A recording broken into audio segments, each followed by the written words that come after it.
during this week that I am joining you here in Ilorin, in South Africa, there has been a meeting of the G20.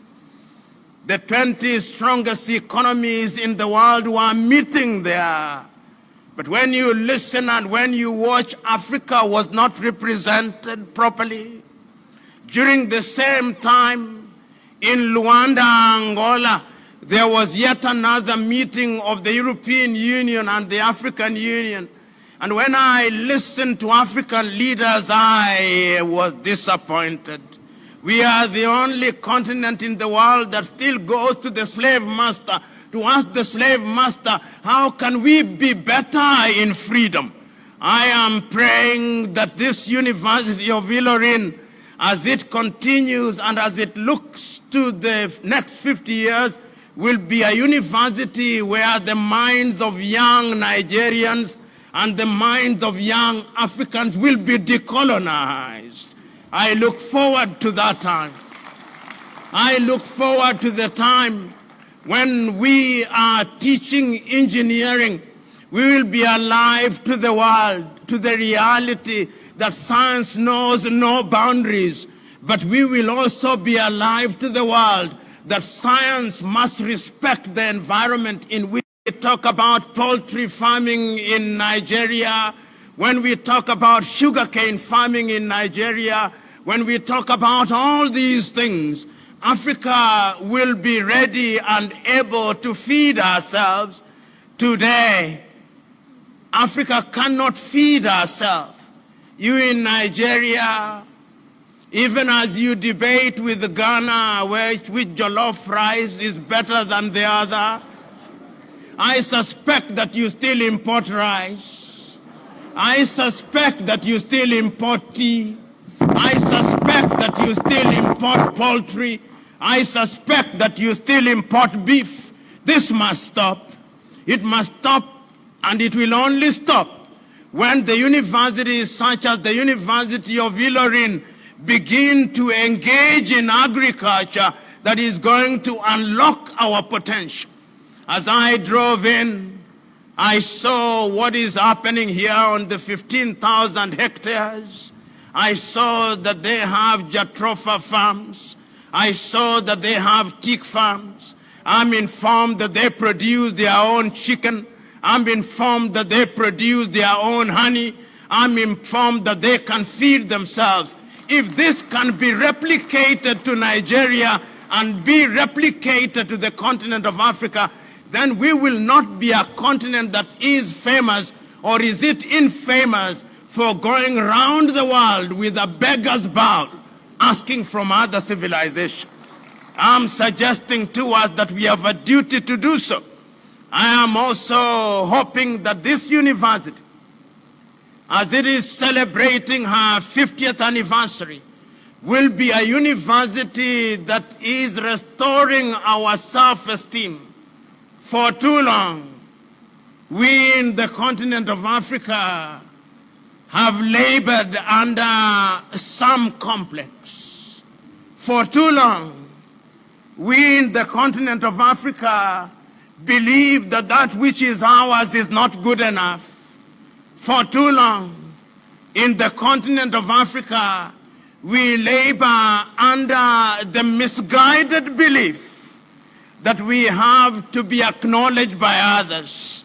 It gladdens my heart that at this University of Ilorin, you are beginning to teach the next generation that Ilorin can produce university graduates that are as good as anywhere in the world. It gladdens my heart that when the Vice Chancellor was reading his speech, he did not say that he wanted to be the Oxford of Nigeria, that he did not want to be the Harvard of Nigeria. Will make sure that cultural studies are also given their pride of place. Today, in many African universities, you see institutes from China, institutes from the United Kingdom, institutes from other civilizations, I look forward to the day when we will have African institutes teaching African languages. How is it that as I'm talking to you today, Igbo language is taught at the University of Harvard, Yoruba is taught at the University of Harvard, Hausa is taught at the University of Harvard? Tell me, are you teaching Yoruba here? Tell me, are you teaching it well? Tell me, are you teaching Igbo here? Are you teaching it well? Tell me, are you teaching Hausa here? Are you teaching it well? Tell me, are you teaching Fulfude here? Are you teaching Kiswahili here? Begin now. This is the time. Are you teaching Amharic here? No, you must. In other words, I look forward to a 50 years when there'll be a cultural revival so that African culture and African languages are given their pride of place. You know, this country called Nigeria is a country that I make reference to not once, not twice, times without number. Because I hold the view that if this university based here in Nigeria gives the country Nigeria the prominence that it deserves, Nigeria will be great. I was telling the good Vice Chancellor that those universities in Africa that are fond of benchmarking with universities in Europe and America, they should come here. And when they come here and they see 15,000 hectares, when they see what is being done here, they will go back and rename themselves glorified high schools rather than universities. And I have no doubt in my mind that that should happen.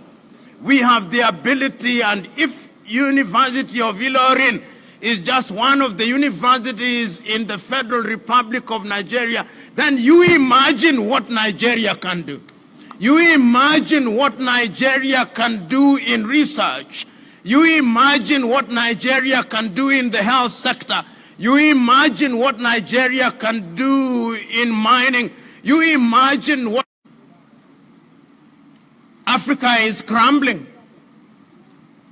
If you doubt me, look at what is happening in Sudan. They do not have the luxury of celebrating an anniversary in Khartoum. They are fighting, killing each other. The worst humanitarian situation in the world as I speak. Central African Republic is in crisis. Southern Cameroon, they have not gone to school for the last 3 years or more. Guinea-Bissau, a coup d'etat yesterday. Eastern Congo. Africa is at crossroads. But that is not to say that there are no good things happening in the continent of Africa. There are. There are good things happening in Mauritius. There are good things happening in Little Seychelles. There are good things happening in Namibia. There are good things happening in Botswana. There are good things happening in Rwanda. But they are too small to have the impact that Nigeria would have. 1 out of every African is a Nigerian. And I've said it and I'm saying it again. When you go to any part of the world and you do not find a Nigeria, run away. Because Nigerians know where to go, and wherever they are outside of Nigeria, they create a great positive impact.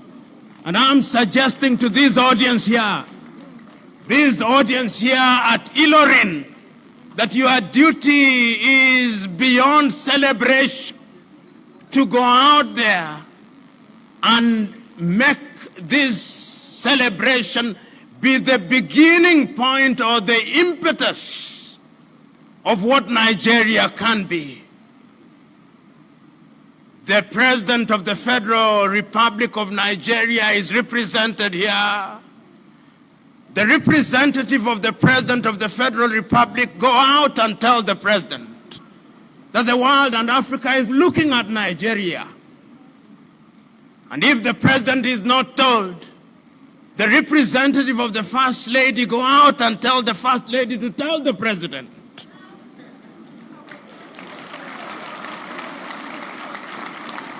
That Nigeria must be great.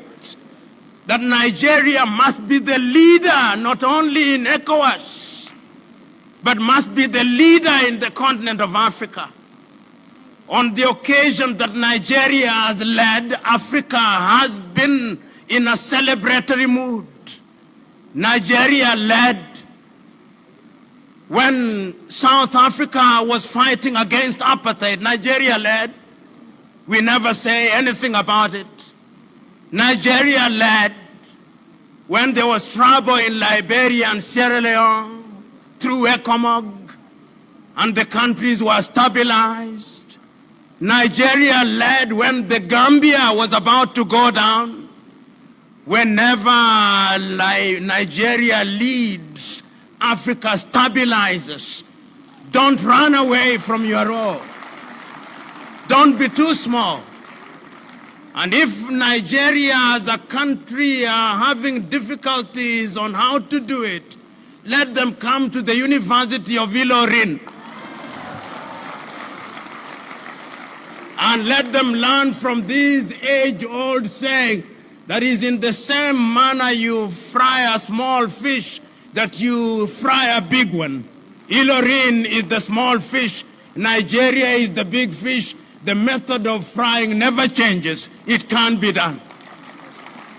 Ladies and gentlemen, I'm also speaking to you at a time when Africa is grappling with what she can do in order to be great. In the year 2013, Africans sat in Addis Ababa, Ethiopia, and came up with Africa Agenda 2063. Under that agenda, we made promises to ourselves. We said that we would, as a continent, be a great continent in science, in arts, in culture, in engineering, in all spheres of development. And we came up with the Africa Continental Free Trade Area. I hope that this university will be in the forefront of leading not only free trade, but free movement of people. And I therefore look forward to the day when, if I visit Nigeria, I will not be required to have a visa. I look forward to that day. I look forward to the day when, if I visit Nigeria, I will not be required to fill an entry form. I look forward to that day. I look forward to the day when I leave Nigeria, I will not be required to fill an exit form. I look forward to that day.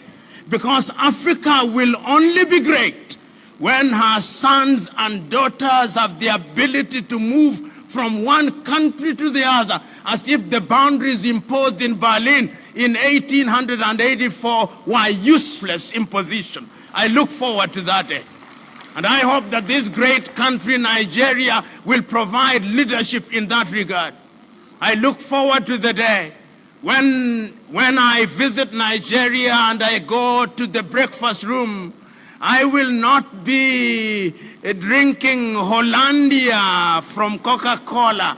I will not be taking tea, Nescafe or Lipton from Switzerland and from the United Kingdom, but on my table will be cocoa from Ghana, tea from Kenya, meat from Namibia and Botswana, and the water will be from Nigeria, and the chicken will be from Burkina Faso. I look forward to that day. I look forward to the day when, if I go to buy shoes in Nigeria, it will be from a leather factory in Kaduna, not from Italy. I look forward to that day. And I have no doubt in my mind that the research at the University of Ilorin is going to ensure that we do that.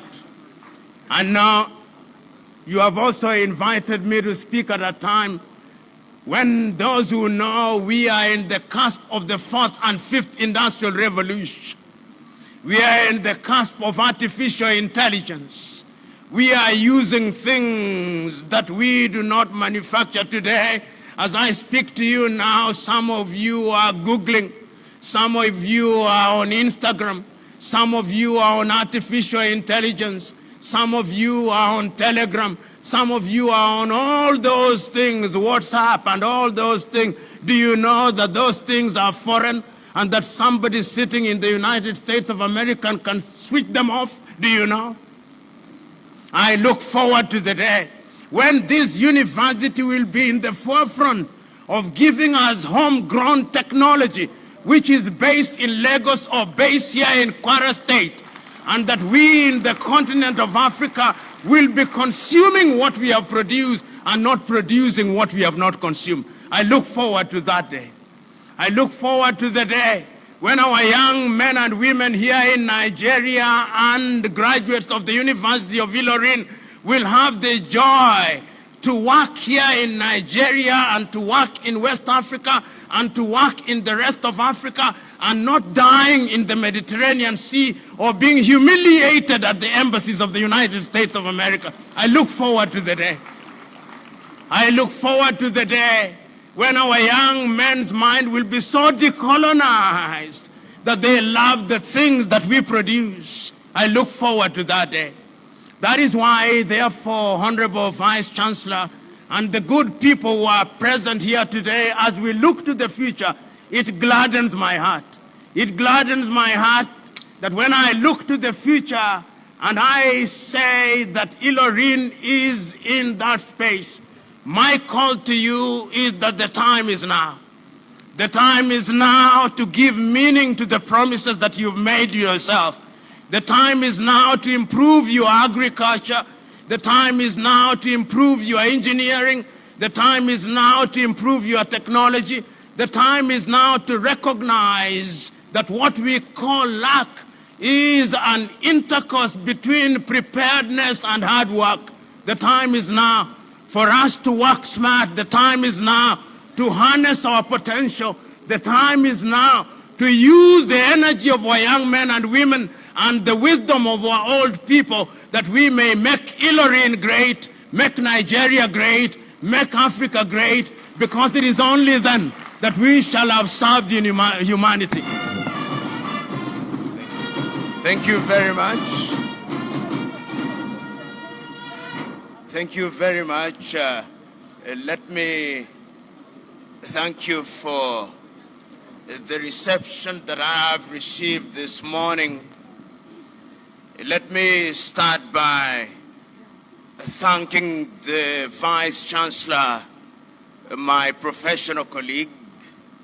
Let me also recognize the chair of the organizing committee who has been coordinating with me.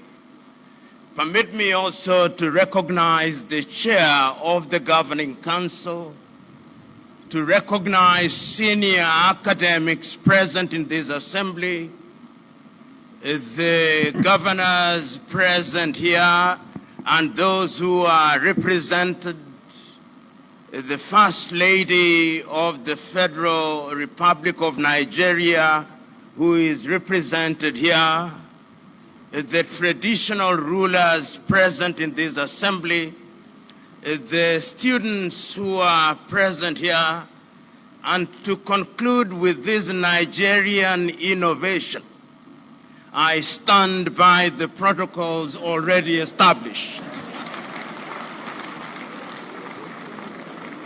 That innovation by Nigeria is as ingenious as it is apt.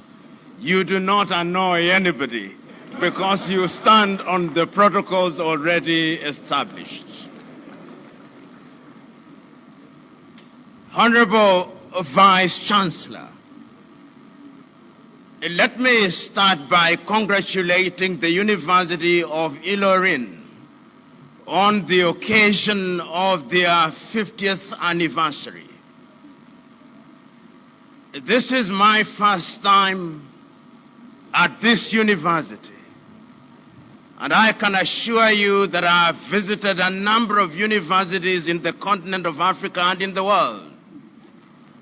And you are better than far.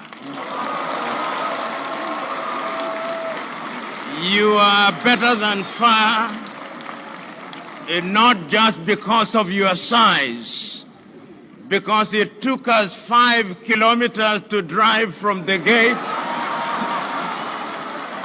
to the office of the Vice Chancellor.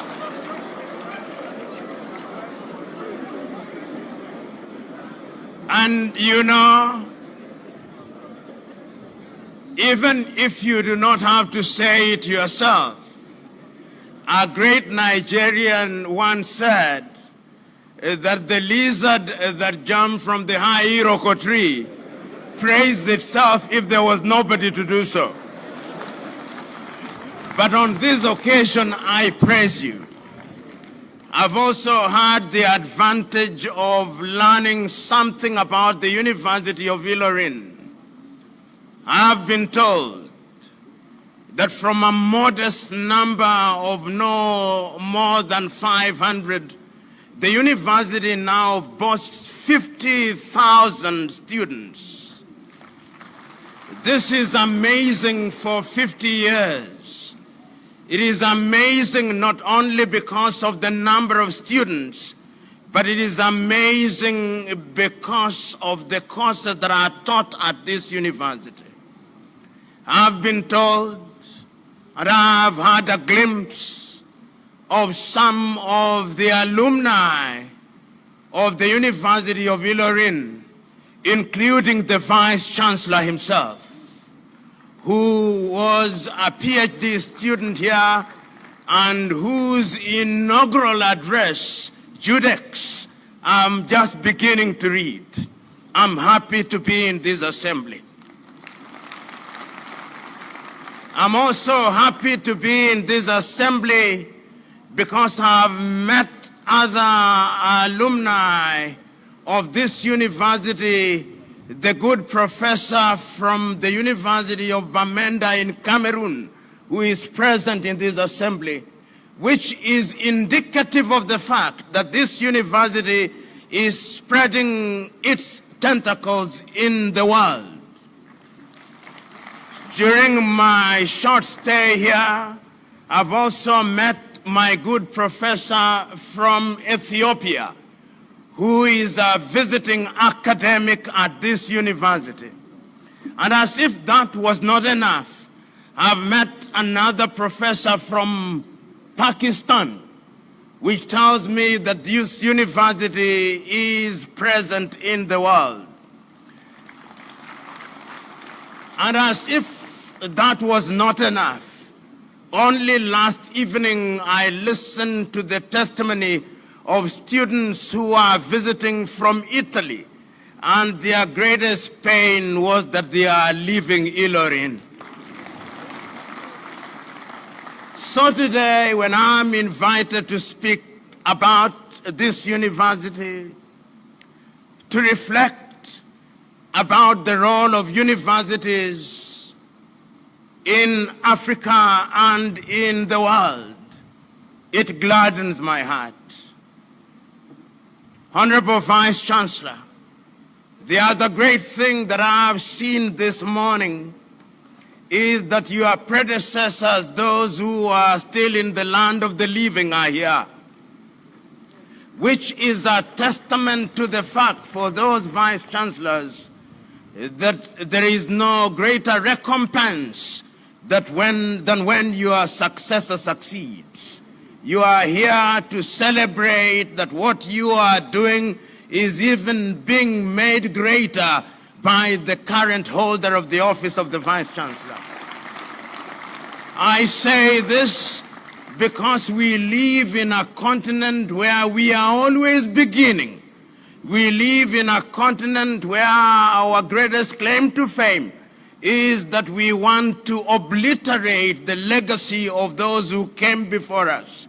Yet history is consistent in teaching us that life is a marathon relay race where one generation hands over the baton to another generation. So today, ladies and gentlemen, let us reflect. 50 years ago, in the wisdom of those who are present, it was decided to establish this university. When this university was established, perhaps very few knew that it would acquire the status that it now has. But yet, a great Nigeria once said that when you look at the mouth of a king, you would not know that he too suckled the mother's breasts. And that is also true at the mouth of a queen.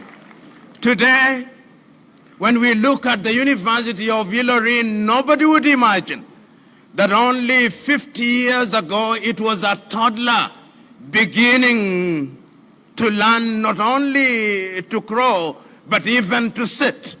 But 50 years later, we are now witnessing that it has grown into the giant that it is. It is a giant that is acknowledged not only in the community in which it sits. It is a giant that is acknowledged not only in the Kwara state where it sits. It is a giant that is acknowledged not only in Nigeria where she sits. It is a giant that is acknowledged in the continent of Africa and in the world. It is incumbent upon us, therefore, to praise those who thought about the establishment of the University of Ilorin. But as we look to the future and as we celebrate 50 years, it is incumbent upon us that we must not rest on our laurels. It is incumbent upon us to remember that Africa still is punching at the lower levels. It is incumbent upon us to remember that our education is still not revolutionizing our societies as they should. It is incumbent upon us to remember that there is work to be done. You know, we live in a continent which paradoxically and ironically is the richest. If you look at Nigeria alone, what does Nigeria not have? She's famous for her oil, but that is not the end of the story. If you look at the belly of Nigeria, there is no shortage of minerals of one kind or another. Nigeria can be a leading agriculture country. She can be great in that regard. If you look at the human resource that Nigeria has, you'll be amazed when you travel outside of this continent, whether it is in Europe or America, whether it's in the continent of Africa, whether you are looking for a good engineer, whether you are looking for good professors, you are looking for good doctors, you will find Nigerians.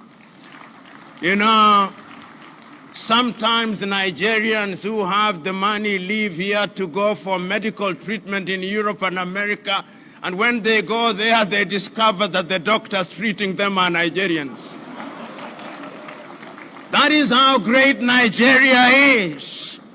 And today, when we are asking ourselves what the role of universities are, it is our duty to remind ourselves that Africa will only be great when the continent of Africa and her intellectuals are given their pride of place. Many are the times that I look at the continent of Africa and I look at other continents. I look at the promises that we make to ourselves, and many of the promises that we have made to ourselves in the continent of Africa have been here in Nigeria. Many of you will remember in the year 1980, Africa sat in Lagos, Nigeria, and we came up with the Lagos Plan of Action.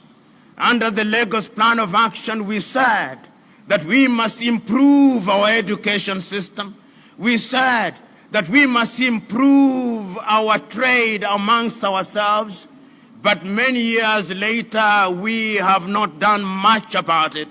As if meeting is one of our major preoccupations in Africa, we once again sat in Abuja in 1991 and came with the Abuja Declaration. And we said in Abuja that in the health sector, we would improve our expenditure to 15% of our budgets. Several years down the line, we may make all the noise we want, but our health sectors are still below what they ought to be. Today, as we talk about the role of universities, I am saying that the time is now that African universities must be given the respect that they deserve, that African scholars must be given the respect that they deserve. We are the only continent in the world where academics do not get the remuneration that they deserve, but politicians are multimillionaires. If Africa is to compete with the rest of the world, Africa must change. And Africa will only change when academics are given the opportunities and compensated in the manner that they should be. You know, I bless you all in the knowledge that you will be great and that Ilorin will be great, Nigeria will be great, and Africa will be great. God bless you all.